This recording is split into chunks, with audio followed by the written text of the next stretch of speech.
can't help but sway to that music, but after, I think, 30 seconds is definitely long enough. Welcome to At the Tap End. I still can't believe I'm in the bath. This is week 2, and I was just saying to the guest that I'm talking to at the Tap End very shortly that I've got people booked in until September. What I've actually done as well, bizarrely now, is I've extended it from just a Tuesday to offer some Monday slots as well, just due to popularity. Bizarre. Anyway, my name is Lee Houghton. This is At the Tap End. Like I said last week on the very first one, these used to be recorded, but what I've decided to do is mix it up a little bit and speak to some amazing people and talk about subjects that are close to my heart and hopefully offer some value as well. And I just happened to be in the bath at the time whilst we're talking to them. Rightio. I think it is about time now to welcome today's guest. So here he is. Adam Lawrence, how are you? Good, Lee. Thanks for letting me join you at the Tap End. I brought my, went the wrong way, my rubber ducky. Yeah, love it. Yeah, so love it. Does the duck have a name? The duck does not have a name. No Maybe problem. on the next episode. Yeah. Yeah. So, welcome to At the Tap End. And I guess the conversation will last until the bathwater gets cold or my fingers get wrinkly. I was saying to you just before we hit go live that it's the school holidays, so we might be interrupted by children at any point in time. I don't think they're quite used to me saying I'm going for a bath now and I'm going to go and talk to a man in America whilst I'm sat in the bath. So in fact, actually, I should mention that you're the first international guest at the Tap End. So. I don't know if you want to have a certificate or whether that's something to go on your LinkedIn profile, Adam. Maybe I'll have you sign the duck, one of these days, right? Yeah. I definitely put it on my LinkedIn for sure. Yeah, perfect. Love it. So for those people who don't know who Adam Lawrence is, who is he? And how has he got to sit at the Tap End today? Well, hi, everyone. My name's Adam Lawrence. I've been a continuous improvement practitioner for just over 33 years. Working for a corporate group for 30 years and now on my own, running a small consulting firm called Process Improvement Partners. So for those that know me, my focus is on helping teams solve complex business problems in a sustainable way. And I wrote a book about how I help them create the sustaining systems for their solutions. Yeah, love it. So you did write a book, Adam, and the book is The Wheel of Sustainability. Yeah. And I think we're going to touch on that a little bit. I guess that my first question for you, Adam, is everybody wants to change. Everybody wants to deliver change, but not everybody recognizes that they need to change themselves. How do you get everybody to recognize that actually it's them, it's the leaders, this is for everybody and not just for the people who do the work? Right. It's a great question. So the basis for change is to be committed to the change. So leaders need to be committed to that and also realize that change doesn't happen just with them. It has to start with them, but they have to want to engage and empower their people to be able to change. So one thing, it's interesting, 30 years in a corporate setting, 3 years now on the other side of that setting, I always kind of made fun of who I am today. Why do we need somebody from the outside to look at our processes and show us what we probably already know to do? Well, so it's an outside set of eyes that can help see things that you might have some blind spots around. So clearly the key for leadership is to understand where they can help, where they can support, and where they can help sustain that change in their people. So they have to have the desire. The desire is the key to all of this. Desire beats skills any day of the week. And so my role is to help them build that desire for the change that will only be beneficial to themselves, their customers, their employees, and certainly their stakeholders. How do you build that desire though, Adam? Because a lot of people will say that they go to work to earn the money and to do a job and then go home and forget about that. So business and working is not the most important thing for a lot of people. How do you get them to build that desire? Well, again, these are really deep questions. I don't know how cold that water is yet. Yeah. Well, what I would say is most people want things to be better in their lives, either in their working or their home lives, right? Most people, I can't say everybody, and it's a sweeping generalization. So where do we want to be better? Do we want to be safer? Do we want to be more productive? Do we want our work to be easier to do? Do we want less stress? These are the things that most people would want, I believe, when they think about why would we even want to change? So can we create change for the better? Can we create a better customer experience? So my role is to create that image of how might that be possible? What have I seen in the many years that I've been able and fortunate enough to practice with teams all over the world in ways that they were able to create a better approach, a better life, a better situation for themselves and for their coworkers, and certainly for their customers. So if I can create that image and I can get alignment of the leadership around, ooh, we want that, and then we can see that there is that desire in their staff and their workforce, then we can create that plan moving forward of how we might get there. So I don't get into tools. Yeah. Tools are great. Tools are wonderful. That doesn't really matter. There's so many great ways to help people improve. It's first, do we have the desire? Do we have a reason? And do we have a compelling argument that we need to make a change? So most businesses would say competition always gets tougher. Well, how can we be better so that we can be top of the heap or second or third, but not 12th or 100th? Yeah, and which, I guess, thank you for that. Which layer of the organization, I guess, what I really want to understand is how do you go about it? What are the steps to getting somebody to paint that picture in their own minds that actually that this is good for me? I guess I'm asking you for your secrets here, Adam, aren't I? Well, there's no secrets, Lee. There's nothing new in continuous improvement. We all have our approach. So let me tell you my approach. And I'll tell you over these past 3 years, most people who reach out to me have seen what I have been able to do, either by working with me directly or hearing about me from others.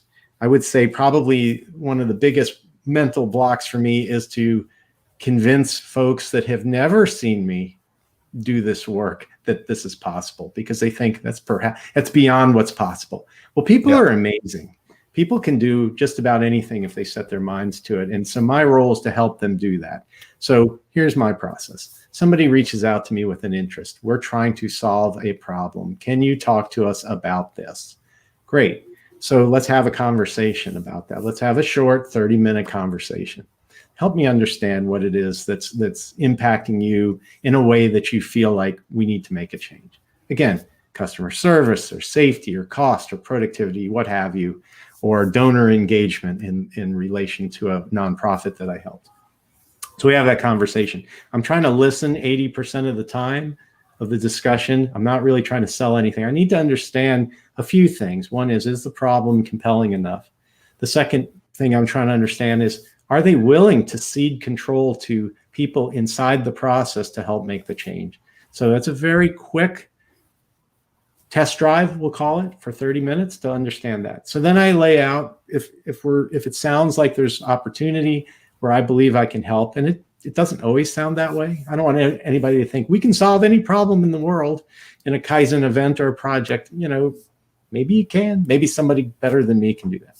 Okay, so we have the conversation. If there's still interest, it might lead to another conversation. Oh, so the person that reaches out says, well, let me get my manager.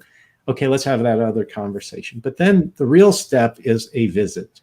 Okay, so I am a hands-on practitioner. I could do live or virtual Kaizen event, but I have to tell you, I have to be honest, hands-on, see the change with the people, see their emotional journey that they go on. It's so exciting that I wouldn't give that up for the world. And last year I had to, essentially, but this year I haven't had to. So let's take a visit. So what I like to do then is, it's usually about a 6-hour visit, and I go start with the leadership team early. Let's talk about what the day looks like. Let's get to know each other a little bit. Now, how you're hearing me speak to you here is exactly how I speak to them during this discussion. Nothing is different. The reason why I feel I should be myself the whole time is I want them to see what they might be engaging. Okay, so I'm going to listen to them again. We're going to talk about we're going to get to know one another. Then we're going to go take a Gemba walk, a walk out into the process, whether it be in a manufacturing facility, distribution, nonprofit, service industry, it doesn't really matter. But I want to walk with them, see it through their eyes, and talk with people in their process. And what I'm looking for is opportunity, certainly, but the biggest opportunity is how they engage with their people. Is there a chance that they're going to allow people to help solve the problem that nobody has solved yet? How do they interact? So I usually speak with anywhere from half a dozen to 24 people during about a 1.5 to 3 hour Gemba walk. Following that walk, we come back. You got to feed Adam. Adam is all about the food. Got to feed me. I work for food. So let's have a conversation. What did we see together? What did they see? What did I see? Are there opportunities? Are there some superstars that we met? People that really care. Desire beats skills any day of the week. So are there people that really care about the problem? We'll have that conversation. We'll have some lunch. And then we'll say, hey, what are the top 3 things that could be done strategically or tactically in your organization right now? So we'll lay that out. Normally I have, it's almost too easy, especially if a company has not really looked at their process in such a way to find some really quick wins. We want to have a very good winning experience. So then I lay out the priorities. I want to hear what they have to say about it, and then maybe even charter. So I like to charter, saying, let's describe the problem in a measurable way. Let's see what it would look like if we solved the problem. How would the team know if they won? Who should be on the team? So I'll even take them through the process of how would we decide who the team members should be? And finally, who should be the leader? And I always tell them, if any of these are interesting to you, let me know and I will submit a proposal. I can do that by the next day easily. But I always like to think about it. What would it take? What's the difficulty, the complexity, the value, the effort, the whole thing? What's the whole package? And my package isn't just the event. It's everything leading up to it, preparing the leadership and the team for a win, and then having the event, the activity so that they can win, and then all the work that follows that to ensure that the win stays sustainable. If that perks their interest, then we create an agreement, and usually it's about a 4 to 6 week preparation time. It's really their preparation more than mine, but I'm coaching them all along the way. And then we actually have the event, and during the event, I implement the team's solution gets implemented by the team, as well as the wheel of sustainability. So the idea of how do we keep the winning from now till forever. Yeah. So I hope that answers your question. It might have been a little too extreme. No. It does. And what it made me think of is we're both now external coaches, external consultants, working and supporting different businesses. But historically, we've both been internal improvement people. Right. And that approach that you just outlined, then I was going through in my mind then some of the previous employers that I've worked for, and would they have given me the time to do that? Would they have signed up and committed to it as easy as they do with an external person? Mm-hmm. So I guess my question, Adam, is if you're an internal person, first of all, do you see it's easier as an external person than an internal person or not? And then secondly, if you were an internal person, what would you do? Right. So the answer to any good question like that is it depends, right? So let me tell you the advantages and disadvantages of being the internal person. So I was what we called the lean champion for a technology group for the last 6 years of my career for a global ceiling tile company. And what I would say is one thing that happens, well, they're stuck with you every day, let's be honest, right? Yeah. So they're going to see you anyway. Yeah. So you have to create those relationships, right? Now, I'm getting paid either way, but my role is to drive the culture in the organization. So chartering was something that I brought in to my organization. We had forms of that, but I was very, very disciplined around chartering, because what people will do with the internal consultant, if you will, is let's do a Kaizen event next week on this. Do you know what this is? What is this? Why is it a problem? What is the problem? So I brought in chartering, and for about the first 1.5 years of those 6 years, people would run screaming from my chartering approach, because it was forcing them to really identify what they were trying to accomplish. But once we got past that, they knew that chartering, they didn't always want to do it, but they knew that we needed to do it. That way we could prioritize across a group. Because if you're not careful internally, now everybody's running a Kaizen event, whether it really is or not. And if they're not doing it well, and they're not doing it in a disciplined way, then what happens is you start to get non-sustainable results, right? Or you may not get the results you're hoping for, or you might not learn from the results or whatever. And so you're going to disengage some of the organization. So I had history with some of these folks. So, in a prove myself way, most people had been in, I'm not going to say most, many people had been in half a dozen events with me. So they knew what I brought to the table. I was also teaching and training and coaching others to do, similar work. Obviously, I can't run every Kaizen event. What I was trying to do was be kind of the gatekeeper to make sure that we're kind of holding that discipline and installing changes into our overall managing systems. Now, what happens if you're internal is your voice starts to be diminished, right? People start, I get it. I don't really need all of this. I know what you're going to say. Let me tell you. Well, part of that's good. You're in their head. The other part is not so good because they start to, put it in their own frame of reference, which isn't always bad unless they leave out the critical underpinnings of the cultural transformation. So what I ended up doing is I brought in some external help. Now, it wasn't in Kaizen event work. It was more about the overall culture side. And I was very fortunate in 2017, about 5 years in, when everybody thought they were experts and we had done it. I brought in an external Shingijutsu consultant who I'd met 4 years before, and he was very kind and basically came for free, except for his travel expense. And he helped us do a lean assessment. So all these leaders that thought they knew it, they got it, he basically exposed their weaknesses. And so it was interesting as we, as an assessment team, presented our findings. It was like a revelation. Now, inside my head, I knew that all those conversations had already been had for the past 5 years, but I realized, much to my chagrin, but now I appreciate it more so being outside, that sometimes you need that outside person. Now, this guy was worlds beyond anything I'd ever seen, to be honest with you. But the words and the ideas really were not new ones, but all of a sudden, again, it was revelation. But it needed somebody externally to mention those words, or to say them in a slightly different way, to get them to, because to get them to listen, because it's somebody external that's not on the not a lower grade, it's not somebody who's getting paid as much as them. It's somebody who works for them. Right.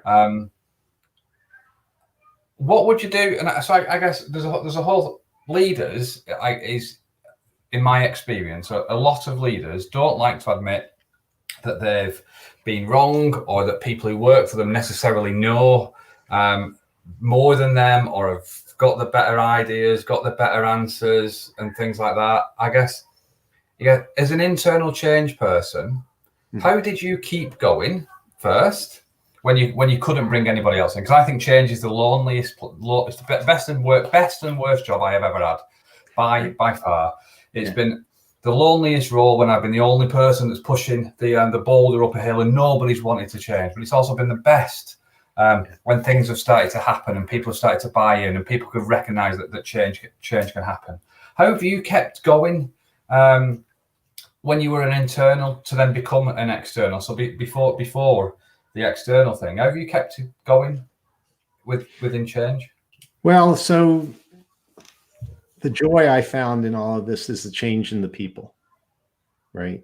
So we had about 150 folks in our group. And so you start to create a little army of improvement folks, people that saw what it could do for them, and they always had ideas. So on the days that I couldn't make the large change, I would take Gemba walks myself and visit, see what's happening. We would have these different huddles. We would all the way down to the hourly level. So we had technicians in the testing plant, we called our pilot plant, and just spending time with them, seeing all the change that they were able to make, and them grabbing and taking the reins and making change without the official internal consultant always brought me joy. Telling the stories and seeing the stories. And every so often somebody would come to me, hey, Adam, remember we did this? Look what we did last week. And just that always kept me going. Now, I always knew there was so much more we could do. There always is more that you can do. I don't care how good your organization is, but those people interactions. So one thing I always prided myself in was how do I use what I would call downtime? How do I manage the time when there isn't major change, major improvement, major project going on? Well, there was always something, but how do I influence? So my job was one of influence. I was supporting 4 value streams with directors in each one. They were all in different parts of their journey. If like you, we see opportunity almost everywhere we walk. So we want to keep creating the momentum, driving momentum one person at a time. So I created certain metrics that help people see how people are engaging. I participated in huddles. So some weeks it looked like I wasn't accomplishing anything, right? Yeah. What did Adam physically do? He went to all the huddles. He's walking around Gamble Walk. There were no Kaizen events. There was no project. There's no this, there's no that. You have to internalize what you're trying to accomplish. Yeah. My role was one of influence. So I wasn't physically installing equipment. I wasn't physically designing new products, but I was helping people think about how they might do that in a safer, more productive way every single hour of every single day. And sometimes I would just sit at my desk and strategize, where can I be helpful next? Where can we be help? So that drove me. But to be truly honest, there were days that you question, wow, did I get anything done? And then there are other days you go, wow, that was unbelievable. How do I get more of that? Right? Yeah. But you have to be strong in your convictions that you're trying to help people do the right thing. I'll tell you one more quick story. Early in my career as the lean champion, I had a gentleman in a very unhappy voice come up to me and said, Adam, you are not going to tell me to 5S my office. And I said, of course I wouldn't. Why would I do that? I'm not going to tell you what to do with your office. That's good. That's good, he says. You can't tell me what to do. I said, you don't work for me. If you did, I still wouldn't tell you that. You've got to want to organize your office in a way that helps you do your work better. And he looked at me kind of strangely and walked away because we were bringing lean to a group that had never really participated in such a way. Yeah. About a year and a half later, he comes up to me, to my little office, and he says, Adam, check this out. And he takes me to his office. What's happening? And he shows me, look at my nice organized office. I said, did I tell you to do that? And he looks at me like, Rrr. But he was so proud of what he had done on his own without anybody's telling him or influencing him. But I knew internally that something convinced him that this truly would help him and the people he works with. Yeah. So those little wins kept me going. Yeah, love it. The little wins are actually better than the big wins. One person at a time, hearts and minds together, realizing how can we help each other. Yeah, love that. Love that. Thank you, Adam. And how long have you been in improvement roles now? How long? Many years. So let's say over 33 years. I was doing improvement work in a non-organized way, just being kind of I love trying stuff and inventing stuff and getting people's ideas. And then one day in 1991, I pulled a book off a shelf in a supervisor office and asked if I could borrow it on a flight to the East Coast. And it was a Shigeo Shingo book, The Revolution in Manufacturing. And I realized I could use this right now, my little factory that I'm supervising. What have I been missing? And the supervisor said, you can keep the book. We got this in the 80s and nobody ever looked at it. Crazy. Yeah. If you could give Adam Lawrence a piece of advice when he was starting out his improvement journey, and it was coming from this Adam Lawrence now, what would that advice be?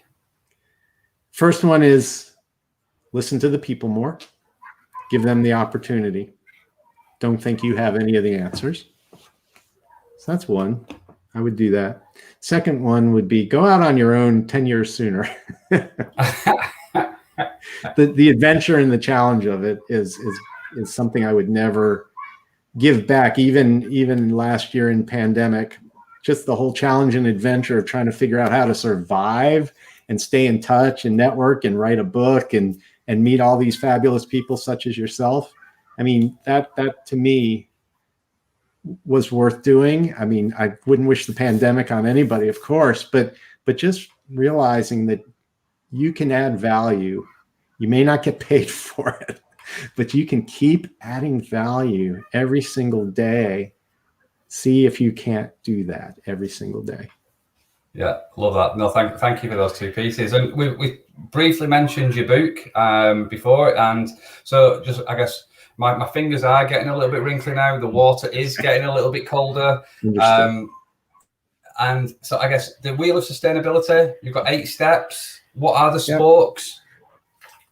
Oh, there we go. There you are. Yep. Okay, so real quickly. So the whole idea is it's how to help teams sustain their solutions, right? That's the book. So the book was written because I had time on my hands and I wanted to try to explain how I did what I do in a way that somebody else could do it. So the whole idea of continuous improvement is to share with each other, right? To give back. We want a whole community of folks. So the wheel has 9 elements, 8 spokes, and a central hub. The central hub is leadership commitment. So if you think about a wheel, if you lose the hub, the wheel falls apart. If you lose a spoke, the wheel is less strong, but still is a wheel, right? So there are 8 spokes. The first is notification, which is telling people about the change or the critical element in a way that tells them why rather than what, and shows your commitment, your leadership commitment, that this is truly for our benefit and our customer benefit. The next is training and review, which means that we're now going to have one-on-one conversations. And when I'm going to tell you about the change, I'm going to show you how to do the change, and I'm going to have you demonstrate to me that you know how to do the change. Modeled on training within industry, the simpler version is tell, show, and do. And it shows that we care and that we're willing to take the time with people to make sure that they truly understand, and they have no way to show that they don't, because there they are. They can't hide from us. The next is what I call visible evidence, which means that I can see from a long distance away that things are either operating as they should or perhaps not. And if they aren't, what I should be doing as a leader is stepping in to understand why and offering help and make sure that the person doing the work is doing it in the safest, most productive way. The next spoke is called all tools available, and the idea being that anything that the team needs to make sure the change works properly is given to the team in support of their efforts and for the people that will gain it. So the leadership commitment here is anything the team asks for, the answer must be yes. The team is not going to ask for something ridiculous, because they will be facilitated in such a way that only the most critical elements are needed. And if it's a critical element, how could you say no? The 5th element is called clear benefits. And what that means is that to the person outside of the team, this needs to be something that will help them, and they need to feel that it does. So I always have my team in the middle of the Kaizen event, not at the end, while they're still thinking of their idea. Go out and talk to people one-on-one, and let's find out what they have to think. Well, my teams don't typically like doing that because most people will have a negative reaction to begin with. That's human nature. That's okay. Sometimes they get yelled at. That's not as much okay, but we've dealt with that. But what I will tell you is it protects you from making some terrible mistakes. You will still make mistakes, but we had one time that a non-team member said, "But I'm a lefty and everything is designed for righties. You need to consider lefties." And the team member said, "Oh my gosh, you're right." Fantastic. So we got it solved before implementation. The next is layered audit. So the idea being that people should be auditing their work, and then the person managing that person should be auditing with less frequency, and then all the way up to the CEO auditing with some frequency. But this type of audit is in full engagement with the person doing the work so that you can learn together, have good conversation, and the audit must be less than 5 minutes, meaning that we're only going to talk about and view critical elements. We might be random as to times or parts of the process, but we are going to make sure we touch everyone, and we're showing our commitment and our alignment around the change. The next element is called accountability. So if somebody chooses to do the wrong thing, or they don't realize they're doing the wrong thing, you hold yourself as the leader accountable to correct the behavior in an engaging way, not a yelling way, not a demanding way, but it is not okay to not lock out this device. It is not okay to circumvent this procedure. Here's why it's not okay. Did you realize that this will be safer if you do it this way? Do you realize you can protect yourself from harm? Do you realize that this wrench is waiting there right for you, and you don't need to bring it from your toolbox because it's waiting for you? All you have to do is use it and place it back on the hook. So that's the type of accountability we're talking about, or I'm talking about in the book. And if you choose to walk by that person doing the thing in the wrong way, you're basically reinforcing the negative behavior. Lastly, is what I do a lot is recognition around cause and effect. So the idea being telling of stories to reinforce why was the change implemented and why does it create a benefit and how does it create a benefit? So that ideally, starting off, people who are in the change get good stories to share, but ideally you would get somebody who wasn't even there telling the story about the change in a way that makes it seem like they were part of the change. What that means is it's now going straight through the organization and you're getting alignment around the right things to do. That's all the elements of the wheel. Perfect, perfect. And then you said that the hub, the leadership bit in the middle. I guess one question that I do have for you, how has your life changed since writing a book? Wow. Well, never write a book because you think you're going to sell books. That's for one thing. And I kind of knew that. What did it do? It made me really think deeply about what I did and why I did it over the past decade or so, building this thing I call the Wheel of Sustainability. So that's one thing. So it made me think more deeply about how I do what I do and why I do it. The other thing was during a pandemic, it got me very, very close to my wife in a much different way. For 30 some odd years, my wife had very little understanding of what it is that I did. When I wrote the book, when I got to a point where, it was time for somebody to actually look at it, she and I would sit on the sofa right behind me just about every evening or every so often and read a chapter aloud. So she would read it out loud to me, sitting next to me. I would go like this, oh my God, it sounds horrible. And she would find the redundancies and some of the grammar and all that. But it was really neat because one thing that happened was she got a much better understanding for what it is that I do and how I do it. And we just kind of laughed. And then there's some stories, not from business, but from our home life. And apparently I had some alternate history in this head. And so she reminded me, it's not quite how you remember it. So that was good. So she helped fix that. So I think it really strengthened our relationship from a different aspect. We have a very strong marriage, been married just over 30 years. But I think that really appreciated each other on a different level just by doing this together. Yeah, I love that. I love that. Amazing. Amazing. And I guess, have you helped her with any Wheel of Sustainability challenges that you might have come across in the last 30 years since she's read the book? Well, so not directly because she's in the book for a few reasons. So I think what she realized was she was being influenced by me. And then sometimes my words came back to haunt me. So for those who do want to read the book, you'll see a few fun stories about how I got kicked out of my kitchen, essentially, and how, other things happened. But honestly, she does pay interesting attention to, I have a whiteboard with all my metrics and 2-week schedules, and she looks at it. She is on the payroll. She is part of my organization, but she takes a different kind of approach to looking at what I'm working on. She doesn't micromanage me, but she is paying attention in maybe a deeper way than perhaps before the book. Yeah, love it. No, perfect. No, thank you for that, and thank you for your time today, Adam.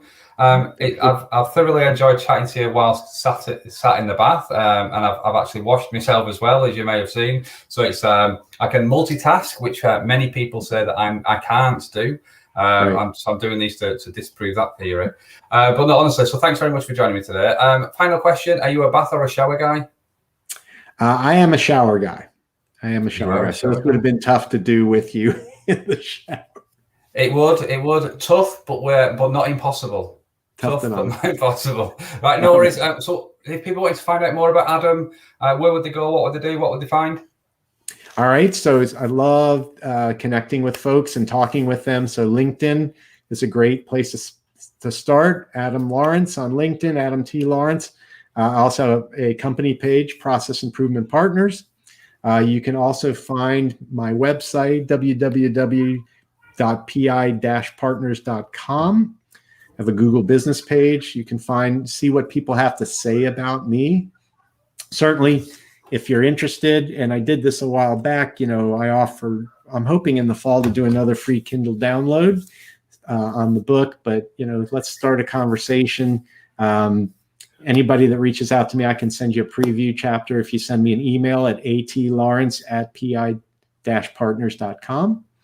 And certainly if you've got if you hook up with me on LinkedIn and you want to know more, let's set up a conversation.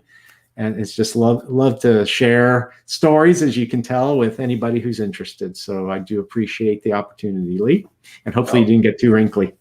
No, not overly. But I just want to say thank you again for accepting the invite to talk to a bald, naked northern bloke in a bath and sharing all of your stories. So much appreciated. Enjoy the rest of your day, and I look forward to catching up again very soon. All right. Thank you, Lee. I really appreciate it. Cheers, Adam. Bye.